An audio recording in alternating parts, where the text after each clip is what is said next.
Yo les mecs, j'espère que vous allez bien. Je sors du taf hyper rapidement pour vous faire une petite théorie. Aujourd'hui, on va parler de quelque chose qui pourrait se passer dans la suite de One Piece, à la suite des nouvelles qu'on a eues dans le chapitre 1043 et des spoils. J'essaie de faire une vidéo par semaine pour vous raconter un petit peu ce que je pense des retournements de situation qu'on a actuellement dans One Piece. Et il y a une théorie que je voudrais sortir de mon chapeau pour vous la présenter. Elle était dans mon chapeau, j'étais en train de la trier comme ça. Hop là, qu'est-ce que c'est?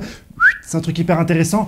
J'entends sur les réseaux sociaux que beaucoup de gens sont en train de se l'approprier pour dire que ça vient d'eux, alors que non, ça vient de moi. Si tu ne peux croire pas, suis-moi sur Twitter, Henrik21, et je t'expliquerai tout dans le détail. Bien sûr, avant de vous présenter ma théorie, on va parler de moi aujourd'hui, parce que aujourd'hui, avoir un nom, c'est important. Si tu ne t'appelles pas Goji, ni le Mont Corvo, ni One Piece Passion, ni Ryo Sensei, tes théories n'émergeront jamais, alors que moi, Henrik21, j'en ai rentré pas mal. J'en ai rentré vraiment pas mal, et dont une qui est en train de remonter à la surface, mais que j'avais travaillé depuis plus d'1 an, concerne l'attaque des Titans, Shingeki no Kyojin.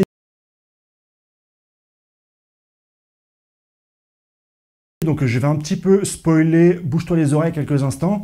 J'avais prévu que potentiellement, à la fin de Shingeki no Kyojin, on allait peut-être avoir une fin alternative dans l'animé et dans le manga. Tu peux regarder directement dans mes vidéos en description et tu verras directement que je te noterai la vidéo. Ça fait plus d'1 an, mon pote, avant la fin de la version papier. J'avais émis cette hypothèse et aujourd'hui, tout Internet est en train de dire qu'on aura peut-être une fin différente dans l'animé. Même Riles l'a dit. Alors je suis parti le voir, je lui dis Riles, écoute, ça fait 1 an moi que je parle de ça et que personne ne me calcule. Et Riles, sur Twitter, en grand prince, s'est excusé en disant « Désolé, Henrik21, je ne savais pas que tu avais émise cette théorie.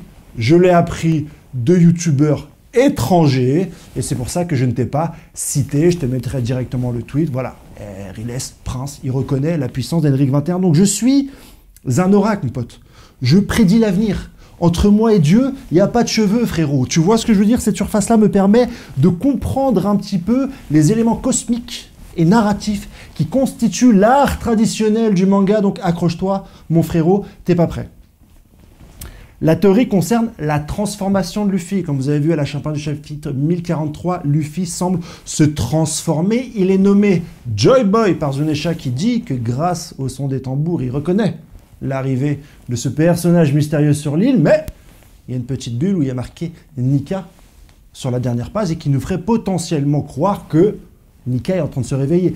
Est-ce que Nika est Joy Boy? Est-ce que Joy Boy est Nika? Patati patata, l'éveil du fruit du démon. Il ne s'agit pas de ça aujourd'hui. Ce que je veux vous expliquer aujourd'hui concerne également le personnage de Shanks. Car oui, Shanks a rencontré le Gorosei en disant « Il faut que je vous parle d'un certain pirate ». Et j'ai commencé à avoir la puce à l'oreille à ce moment-là. Et quand je vous dis que c'est une théorie sortie du chapeau, eh bien, pour ceux qui l'auraient compris, je vais évidemment parler du chapeau de paille de Luffy parce que dans cette dernière case, on voit quelque chose qui semble fondre, quelque chose qui semble se mêler à Luffy. Et pourquoi est-ce que ça ne serait pas le chapeau de paille? On est dans le monde magique de One Piece où des armes ou des objets peuvent manger un fruit du démon. Imaginez juste un seul instant que le chapeau de paille de Luffy abrite un fruit du démon. Imaginez que celui-ci a mangé du démon et imaginez que c'est pour cela que Shanks a posé le chapeau de paille sur la tête de Luffy, peut-être pour le protéger. Vous ne trouvez pas ça bizarre? Shanks, pour protéger Luffy, il est prêt à perdre un bras, mais il ne veut pas le prendre avec lui dans l'équipage, alors qu'il sait pertinemment que les mers sont peuplées de redoutables pirates qui pourront le mettre à mal tout le long de son aventure. Peut-être que Shanks lui a mis un chapeau sur la tête pour le protéger en cas de danger. Et qu'est-ce qui se passe dans le chapitre? Luffy, KO par qui? Par Kaido. Qu'est-ce qui viendra à la rescousse pour le sauver? Le chapeau de paille de Luffy qui abriterait une puissance, qui habiterait un démon, qui habiterait un fruit du démon. Joy Boy, Nika, comme tu veux, n'hésite pas à me donner directement en commentaire ta théorie et qui permettrait de protéger Luffy quand celui-ci est en danger. Ça fait sens, non? Depuis que Im-sama descend en bas pour aller voir un autre chapeau de paille qui celui-ci est gelé. Pourquoi est-ce que Im-sama conserverait un chapeau de paille si ceux-ci n'ont pas de propriété magique? Si ceux-ci n'ont pas quelque chose en plus? Im-sama l'a gardé, l'a presque enfermé, l'a congelé pour que celui-ci ne puisse jamais se relever, alors que le fruit de Luffy, potentiellement, est en train d'agir, est en train de réagir à la mort de Luffy, à la défaite, en tout cas de Luffy, et on aurait une fusion entre le chapeau de paille et Luffy. Chose déjà vue dans les mangas. Ichigo, attention, je vais spoiler. fusionne finalement avec son Zanpakuto lorsqu'il a tué Aizen. Naruto fusionne avec Kyuubi pour libérer directement la puissance du renard à 9 queues et faire sauter le saut maudit qu'il a sur le nombril, hein, qui a été fait par 4ème Hokage. Pourquoi pas? Est-ce que Luffy aurait directement, avec lui, la meilleure des armes, le chapeau de paille, mon gars, qui, un petit peu, lui permettrait d'avoir ce power-up. D'autant plus argument, parce que tu vois, moi je les travaille mes théories, mon frérot. Eiichiro Oda a toujours dit que dans le logo même One Piece, il y avait un indice sur le One Piece. Et dans le logo One Piece, on voit une tête de mort, un Mugiwara, un chapeau de paille. Il y a donc potentiellement anguille sous roche, un secret, un pouvoir, une révélation autour de ce chapeau de paille. Et c'est pour cette raison que Shanks l'aurait directement donné à Luffy, pour le protéger, pour le sortir de la galère, pour l'aider en cas de souci.